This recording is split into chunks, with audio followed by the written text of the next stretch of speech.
Salut les fans de football, bienvenue sur Clair Foot. Avant de plonger dans ce nouvel épisode spécial, je vous invite à vous abonner si ce n'est pas encore fait, à liker la vidéo, et à activer la cloche pour ne rien manquer de l'actualité du ballon rond. Le feuilleton Rodrigo Goes s'installe comme l'un des dossiers les plus brûlants de ce mercato estival. L'ailier brésilien de 23 ans, symbole de la nouvelle génération madrilène post-Ronaldo, pourrait bien faire ses valises. Et contrairement à ce que l'on pourrait croire, ce n'est pas un simple bruit de couloir. Pour bien comprendre le dossier Rodrigo, il faut d'abord parler du contexte. Depuis quelques années, le Real Madrid prépare sa transition générationnelle. Après les départs de Cristiano Ronaldo, Marcelo, Casemiro, puis récemment Benzema, le club a misé sur un nouveau cycle, avec des joueurs jeunes, talentueux et déjà internationaux. On parle bien sûr de Jude Bellingham, Eduardo Camavinga, Aurélien Tchouaméni, Vinicius Junior, Arda Güler, et maintenant Kylian Mbappé, la superstar arrivée libre en provenance du PSG. Dans cet effectif ultra compétitif, certains joueurs voient leur statut s'effriter doucement. Et Rodrigo est l'un d'eux. Depuis son arrivée en 2019 en provenance de Santos pour 45 millions d'euros, Rodrigo a laissé une belle empreinte. Il a inscrit 54 buts et délivré 39 passes décisives en 212 matchs officiels. Il est également l'un des plus jeunes joueurs à avoir marqué un triplé en Ligue des Champions, et il a régulièrement répondu présent dans les grands rendez-vous européens. Mais malgré ce palmarès, Rodrigo n'a jamais totalement convaincu qu'il pouvait être un titulaire indiscutable dans une attaque du Real.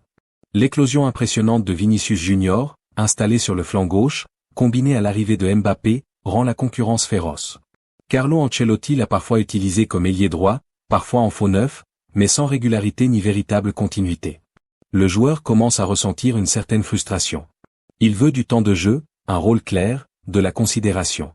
Et ce qu'il voit aujourd'hui, c'est qu'il risque d'être relégué au second plan, notamment avec la montée en puissance d'un jeune comme Arda Güler, très suivi en interne.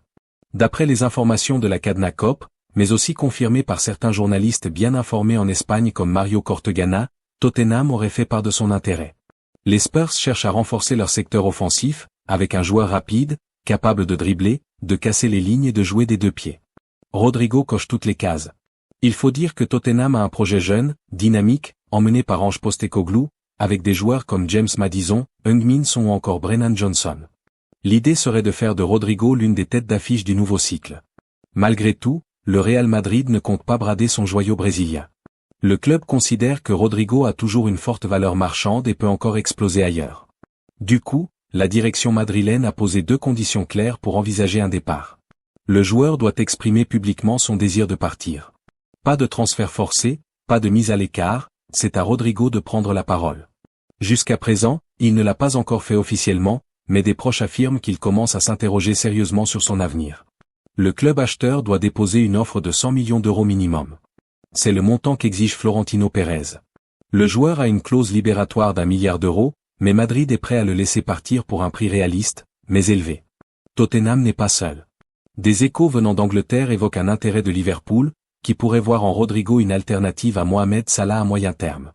Manchester United aurait aussi pris des renseignements, dans l'hypothèse d'un départ de Jadon Sancho. Enfin, le Paris Saint-Germain, même s'il explore d'autres pistes, reste attentif à l'évolution de la situation. Un autre facteur entre en jeu, la Coupe du Monde 2026. Rodrigo veut y arriver en pleine forme, avec du rythme et de la confiance. Pour cela, il lui faut jouer régulièrement. Le nouveau sélectionneur sur lui, mais la concurrence est rude. Endrick arrive, Rafinha reste performant au Barça, Martinelli et Anthony reviennent bien. Un temps de jeu réduit au Real pourrait lui coûter sa place dans le groupe brésilien. Rodrigo est à un moment charnière de sa carrière.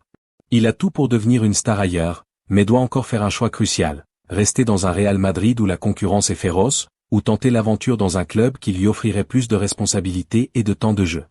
La balle est dans son camp. S'il reste, il devra se battre comme jamais. S'il part, il écrira un nouveau chapitre, avec tous les risques que cela implique.